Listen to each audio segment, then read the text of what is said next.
Hello everyone, welcome to the YouTube channel of Victory IAS. In this session, we shall be talking about a very important topic of environment and ecology, which is related to the different kind of emissions that are occurring due to human activities at different levels, which are responsible for global warming and then the climate change. So you should know that the different global warming gases are it has been recognized by Kyoto Protocol that there are total six global warming gases that have been recognized at the uh, Kyoto Protocol level. So first one, the most important one is CO2, then methane, then oxides of nitrogen, especially the nitrous oxide,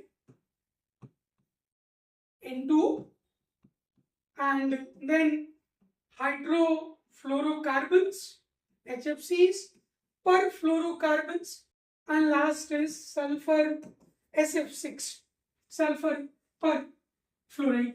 So anyway, these are the six important greenhouse gases. Obviously, the most important role that is played by the gas that plays the most important role is carbon dioxide because it is released by a number of human activities. However, the global warming potential among all six gases, the carbon dioxide has the least global warming potential. But even then also, overall contribution of CO2 is very high. I am saying that global warming potential of these gases, maximum is of SF6 and minimum is of carbon dioxide. But it is playing the significant contribution in global warming and climate change. So in this session, we'll be talking about these two gases, CO2 and methane. So this session is basically categorized into three groups, I would say. There are three types of news that I have categorized them into three groups in order to figure out a better format for studying these things. So first we shall be talking about the carbon dioxide and methane, and then we'll be moving to the different current developments at the global level in order to curtail their emission, and then what has been done at the level of India. So all those current developments that were in the news in the past 2-3 years, we shall be taking up those things. So let's begin with the first current development. The first one is related to the carbon budget. So when I'm saying that the most important role in global warming is played by carbon dioxide, how do I get to know about this? So it is a global carbon budget which is released by a Global Carbon Project, which is basically a community of the science, the scientists who are basically monitoring the levels of carbon dioxide released in the atmosphere due to human activities. So this global carbon budget, although over here I have just written that it is the budget of 2022, but the recent budget has also been released. Basically, this budget is released every year. So 2024 budget is also out. The 2025 will come in November. So we'll talk about 2024 as well. So basically, we are covering from 2022 to 2024. So carbon budget report was released in November. November every year they release this budget, and this budget was released by Global Carbon Project, which is nothing but a group of scientific and research communities, and then they're basically tracking the different carbon dioxide gases released by the human activities. So let's see the findings of this budget.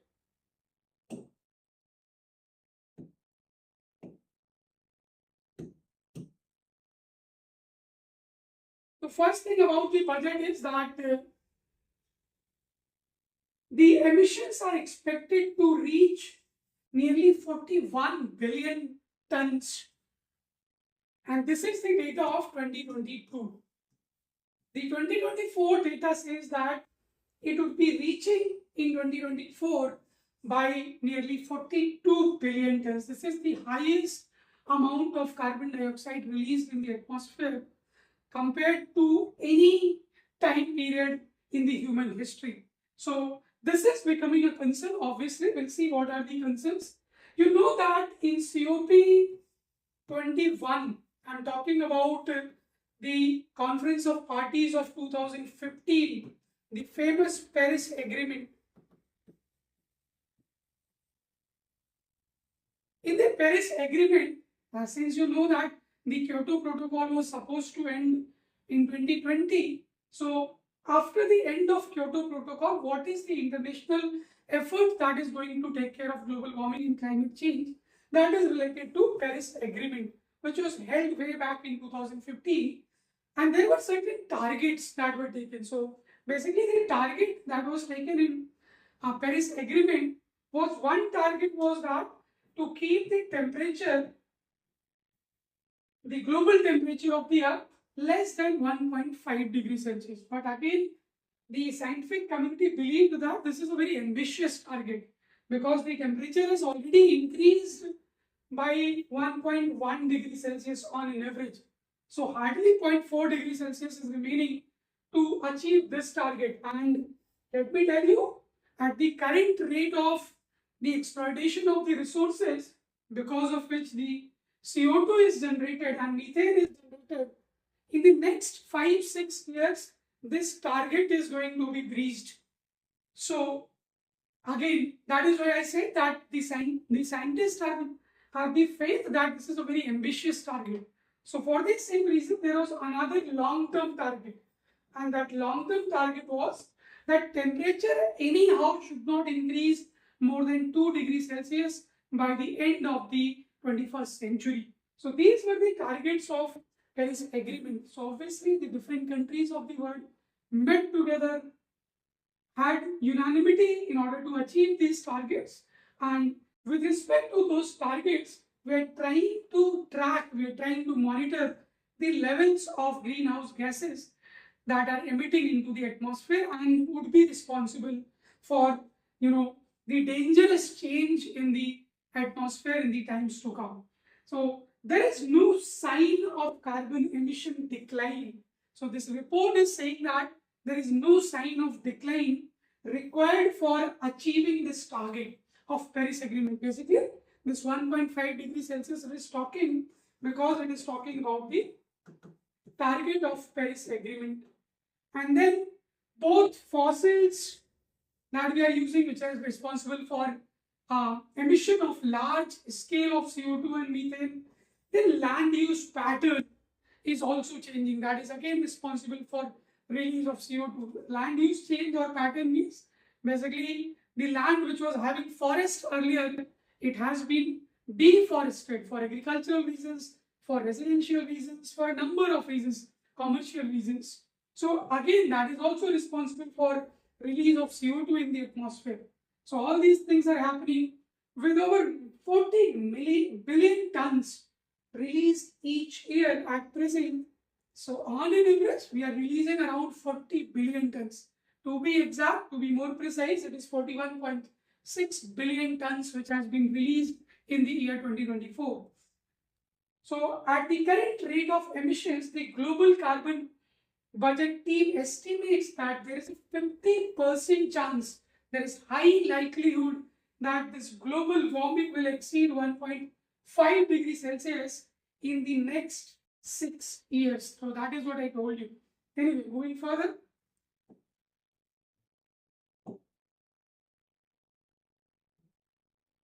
So report also indicates that globally the emissions are different by the fossil fuels and the non-fossil release. So maximum amount of emission or the maximum amount of warming, the global warming, is occurring because of the CO2. The CO2 release contribute nearly 41% to the global warming. And that is the reason I said in the beginning itself that It is the CO2 which is playing the most important role in global warming as well as climate change. The next important contributor is methane, and that is why we are taking up uh, those two gases only. The rest is the 21%, and that is the other gases. I told you nitrous oxide, hydrofluorocarbons, all those things. Then China at present is the largest emitter of carbon dioxide in the world. The second is US, third is India. And let me tell you, in US there is a trend of decline in the amount of CO2 released. But in India it has been increasing. So it is a bigger concern for India. And you can relate the reason why India is releasing large amount of CO2, because we are a developing economy and we are mostly dependent on the coal, the fossil fuels for generation of energy. And you should know that for development of any economy, it is the energy which is the most important resource. And for India, the energy dependence is majorly on the fossil fuels. And that is the reason in the times to come, India is going to be the largest contributor for CO2 release in the atmosphere. And that is a concern for India. Obviously, India has been doing a lot of things in order to deal with this problem. We'll have a look at those things.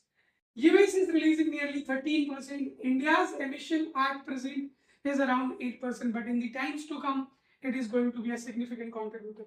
Anyway, European Union combined, they are contributing nearly 7%. But there is one development which is also criticizing the efforts of European Union. We'll talk about that, especially the G20 countries. Okay, moving further. I already told you about global carbon budget. It is released every year by Global Carbon Project, which is a group of certain scientists, certain research-based communities. Basically, they are trying to track the emission of the CO2 released in the atmosphere due to human activities. Okay. Coming to the next topic. This is a small topic, but we'll take up this topic because methane has been an important contributor in the global warming. So there is something called as methane alert and response system. In short, we are referring to it as MARS. So methane alert and response system, basically it is a development that happened in COP27. COP27, if you remember, it was held in Egypt, and after Egypt it was held in, the next was held in Dubai, UAE obviously, and then next one was held in Baku, Azerbaijan, and then this year COP is to be held in Brazil. So I'm telling you because this could be a question for the prelims examination. This is 2024, this is 23, and this one is of 2022. So every year, United Nations Framework Convention on Climate Change, their important or the most important think tank, which is called COP, Conference of Parties, meet every year at different places in the world.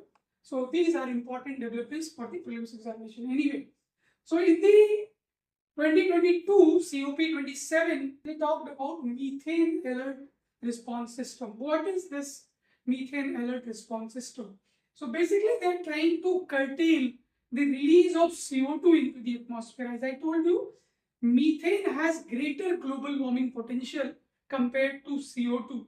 And because of a number of human activities, this amount of methane is also increasing at a very rapid rate in the atmosphere, and that is why it is becoming a point of concern for the global communities in the world. So methane accounts for, although a smaller portion right now, but if the current level of methane emission remains because of the kind of business that we are carrying out, it would be a greater concern than CO2.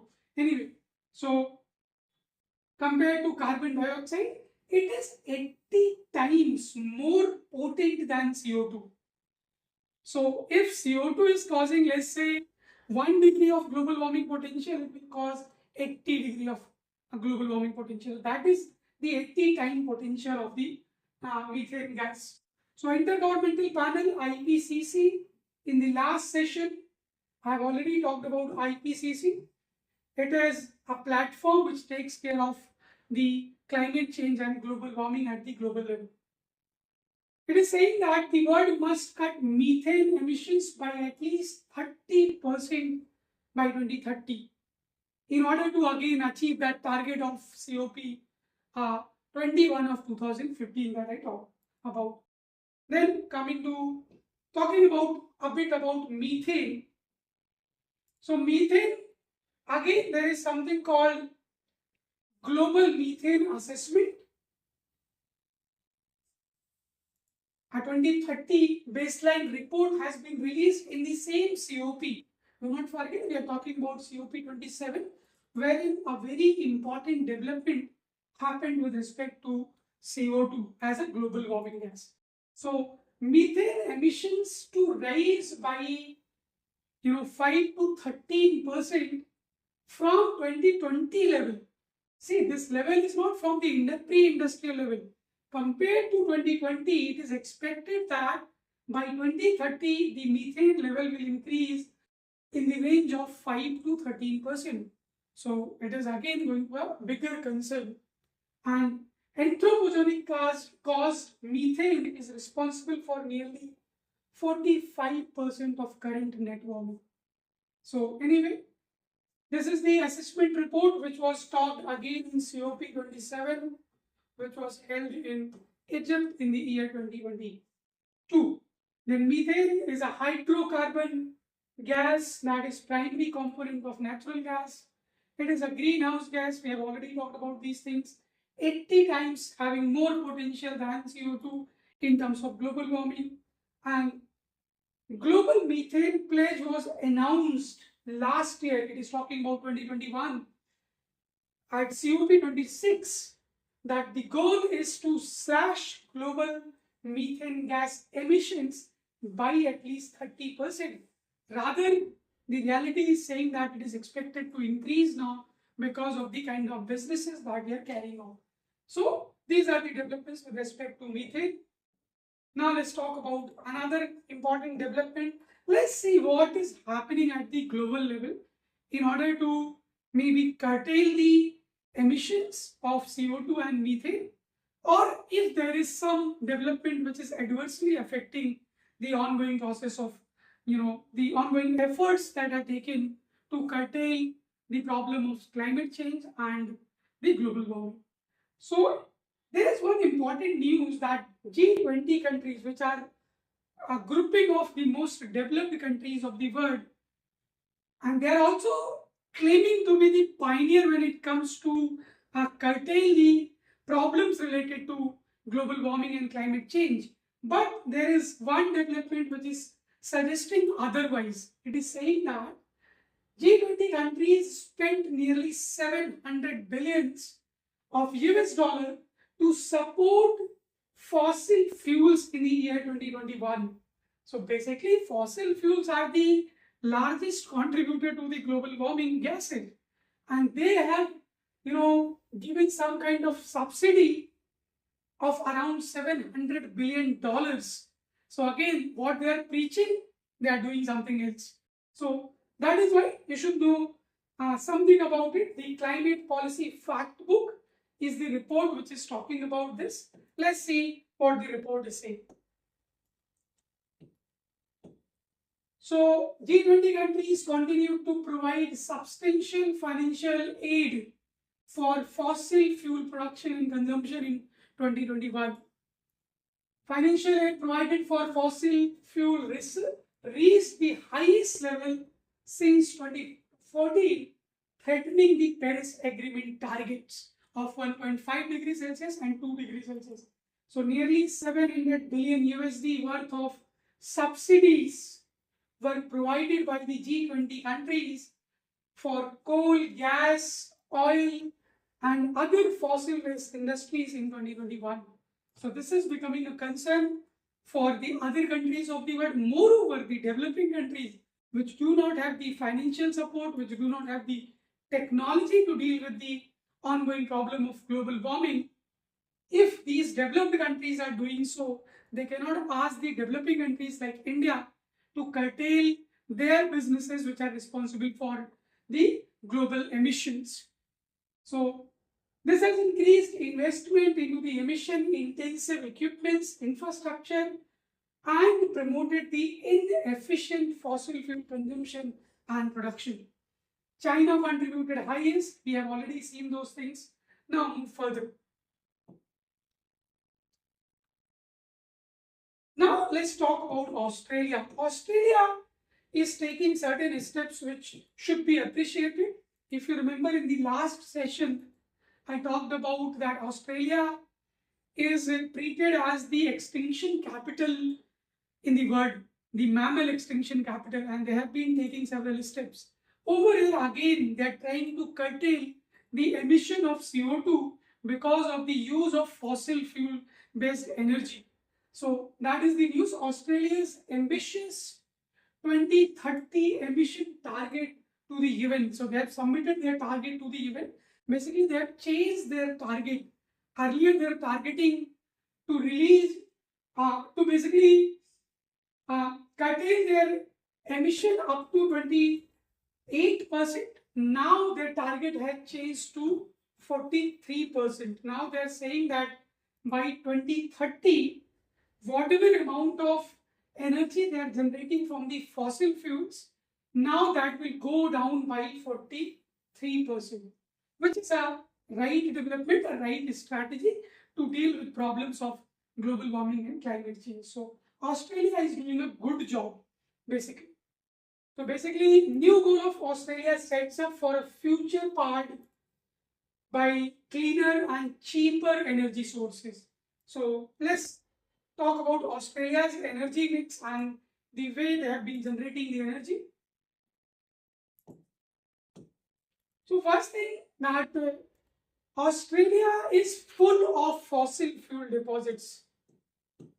You should know that Australia is rich in coal deposits, oil deposits.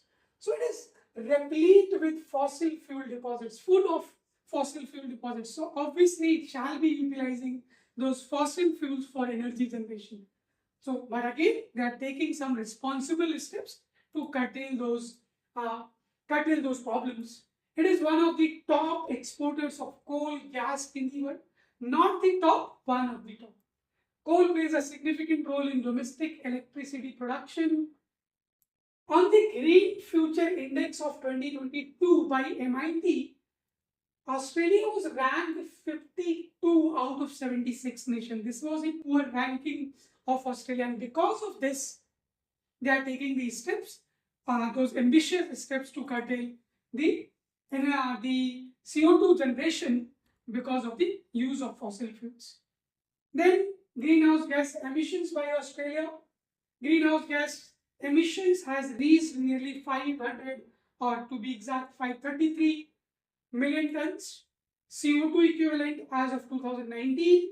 It represents that CO2 per capita of 21 tons. Per capita means the total CO2 that is released by a country divided by the number of the population. So which is 3 times of the global average.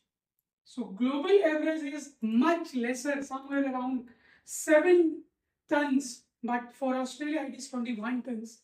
Again, it is a concern, and that is why they are taking those responsible steps.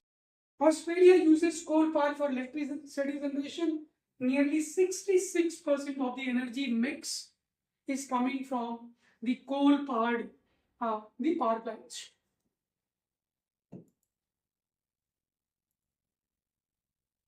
Then talking about Canada, there are certain developments in Canada also with respect to the carbon emissions that are taking place mainly because of the waste. So they're trying to reduce the greenhouse gases, especially CO2 and methane, that are released from the waste. So they're coming up with a strategy. Remember this strategy. This itself is a question for the prelims examination, that greenhouse gas offset credit system is associated with which of the following countries. So if you do not remember the exact name, it is going to be a difficult question for you. This is typically a factual questions. This is typically factual question, has been asked several times, could be asked again. Anyway, so it is nearly responsible for 7% of greenhouse gases that is released by Canada. So that is why they are trying to tap this problem. So let's see how they are doing this. So this offset credit system of Canada, they have a significant measure outlined in Canada's 2030 emission reduction plan. This is the part of that emission reduction plan. And this will provide municipalities, farmers, so basically all these stakeholders, be it municipalities, be it farmers, foresters, indigenous communities, a market-based incentive. Basically, they would be given incentive for conserving these gases that are released from the waste. And those gases, with their trapping, these greenhouse gases, they can trade it with the people who are releasing large amount of gases. So this is basically a trading mechanism that Canada has devised. Under it, registered participants are allowed to carry out projects following Federal Offset Protocol. The Federal Offset Protocol sets out a consistent approach to measure greenhouse gas emissions, reductions, or removal from the specific projects. These specific projects can generate a tradable offset credit for the emissions they reduce or remove. So basically, they would be earning some credit, and those credits could be sold to the people, those who are generating large amount of greenhouse gases. So once they earn the credit, it can be sold to the others in order to help them meet their emission reduction or compliance targets or the obligations. So this is one greenhouse gas offset credit system taken care by Canada, which is part of Canada's 2030 emission reduction plan. So remember these things. Then how they're going to do this? So basically, there is a mechanism, or there is a principle called waste to energy principle. So this is a beautiful example of that principle. So basically, the waste which is responsible for generation of CO2 and methane gas, those gases would be trapped, and those trapped gases could be used for different kinds of productions with the help of obviously the technology. See, like they could be used in boilers, flares, engines, and turbines for generating energy. So basically, you are converting the waste into some kind of energy. So this is a very important principle. You should use such principles in mains examination. So this is the process that they have been using. Moving further, another news, India's net zero plan. So talking about India's long-term strategy when it comes to the commitment of India to deal with global warming and climate change. So India has a long-term strategy of achieving net zero by 2070. This might not be written here, but India aims to achieve net zero carbon emission by 2070, and that is why it is a long-term target. Obviously, India is a developing economy. It is not possible for India to come to net zero level by 2050, which is the global target. But India's target is up to 2070. Global target is up to 2050. So let's see what is the plan and how India is planning to achieve this target. So India's 5-decade journey to net zero or being carbon neutral. Carbon neutral means whatever amount of energy you are releasing, whatever amount of CO2 you are releasing, you are having the mechanisms such as forest or different kinds of carbon sequestration mechanism through which your overall carbon released in the atmosphere is zero. It is not that you are not releasing the CO2. You will release CO2, but there are certain mechanisms through which carbon capture will occur. So thereby your overall or the net is zero. It is a commitment made by PM of India at COP26. If you remember, COP26 means 2021 COP we are talking about. In Glasgow it happened. So this long-term low emission development strategy, just remember this phrase. Again, this phrase is associated with which of the following countries? A potential question for the claims examination. So this LTLEDs are a requirement from 2015 Paris Agreement. As I told you that all these commitments are coming from the COP21, which happened in Paris in 2015. So the first important development with respect to keeping the temperature less than 1.5 degrees Celsius or maximum by 2 degrees Celsius happened in Paris Agreement. So every time you should not forget this, although an old news, but do remember this.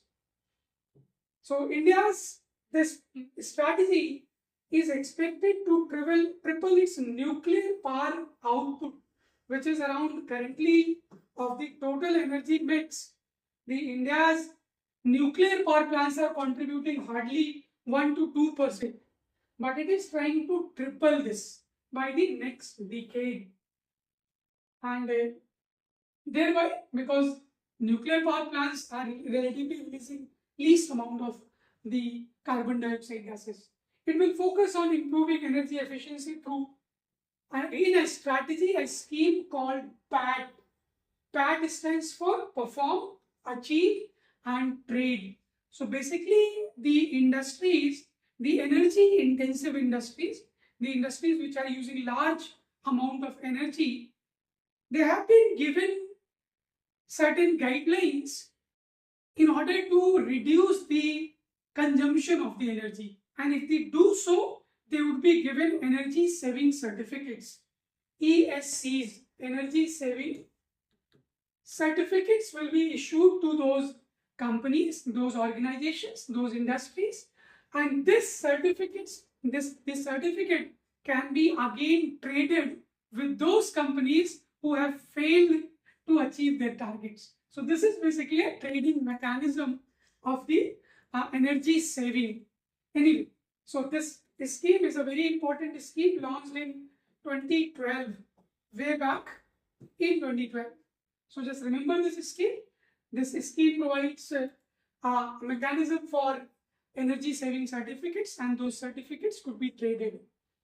The National Hydrogen Mission, we'll talk about this. They're increasing electrification. Obviously, you see the vehicles are getting electrified, and most of the things are getting electrified because vehicular exhaust is another important reason for release of CO2 and methane in the atmosphere. So this is how India is trying to achieve its energy efficiency. Okay, moving further. India's route to net zero. So let's have a look that in COP27, India 27 means year 2022, India announced its long-term strategy to transition to low emissions pathway by 2017. So again, there's a mission called National Hydrogen Mission launched in 2021, making India a green hydrogen hub. At least threefold increase in nuclear capacity, already told you, achieving an ethanol blending target of 20%. It is already in implementation. You must have seen news related to this. There was some news related to this that the mixing of ethanol with petrol is resulting into some kind of defects into the vehicles. But again, that was discarded by the government, that it is a wrong news. But you should know that this ethanol blending is one initiative of Government of India in order to achieve energy efficiency. Maximizing the use of electrical vehicles, we have already seen increased climate finance to be provided by developed nations. So green climate funds are given by the developed nations because they have been the historical contributor of these greenhouse gases.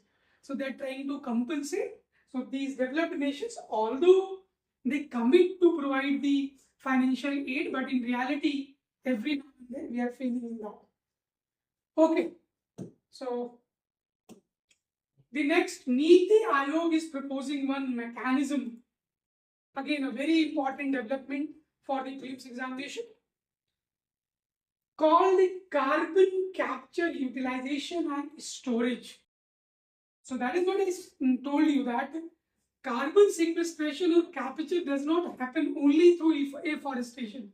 There are certain technological mechanisms that could also be utilized. One such mechanism is this one, which is proposed by Niti Aayog. So in this mechanism, basically the carbon dioxide which is released by the thermal power plants, they would be trapped into the geological formations. So basically, they are transferred to the geological formations in the areas where non-permeable rocks exist, so that they do not percolate further. So in this area, this has been trapped, and after trapping this gas, this would be utilized later on for a number of purposes. For example, it could be used for creating some kind of chemicals. So a lot of things could be created from this trapped CO2. So that is the idea. So again, waste to energy principle.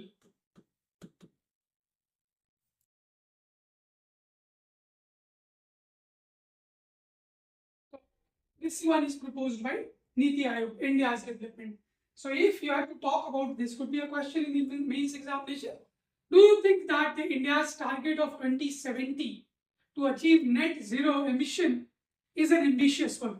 So if you believe it is an ambitious one, you should have the arguments. If you believe no, it is an achievable target, you should quote these things. Anyway, moving further. Talking about the last topic, not the last, second last topic of the day, green hydrogen from biomass. So again, India is trying to be the green hydrogen hub in the world, and because of that, certain developments have happened. So this is one development. We are trying to manufacture green hydrogen from the biomass. So basically, a team of researchers at IISc, Indian Institute of Science, has developed. This institute is in Bangalore. They are trying to develop a technology to produce green hydrogen from the biomass. That technology has been developed.